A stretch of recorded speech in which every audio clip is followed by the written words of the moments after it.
ড্রোনের ধ্বংসাবশেষ পরে আমিরাতে বাংলাদেশি নিহত।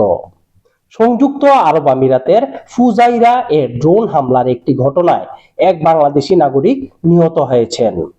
বুধবার দেশটির সরকারি বার্তা সংস্থা WAMA তথ্য নিশ্চিত করে। জানা যায় একটি ড্রোন ফুজাইরা অঞ্চলে প্রবেশ করার পর সেটিকে ভূপাতিত করা হয়।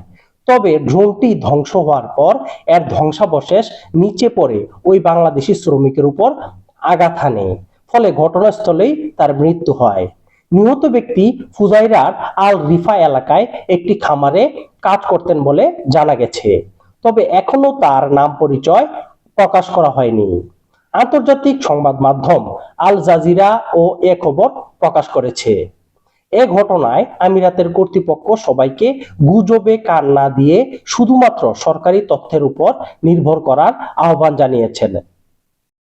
এবার সৌদি আরবে ব্যবসা ও বিনিয়োগ করতে আগ্রহী প্রবাসী ভাইদের জন্য রয়েছে গুরুত্বপূর্ণ ঘোষণা। যারা সৌদি আরবে ইনভেস্টর লাইসেন্স, কমার্শিয়াল লাইসেন্স ও ইন্টারন্যাশনাল লাইসেন্স নিতে চান, তারা অতি দ্রুত আমাদের রিয়াদ অফিসে যোগাযোগ করুন 0530759397 এই নম্বরে।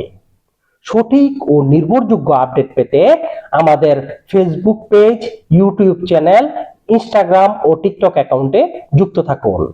সাথে থাকুন সবার আগে সঠিক খবরের সাথে। ধন্যবাদ।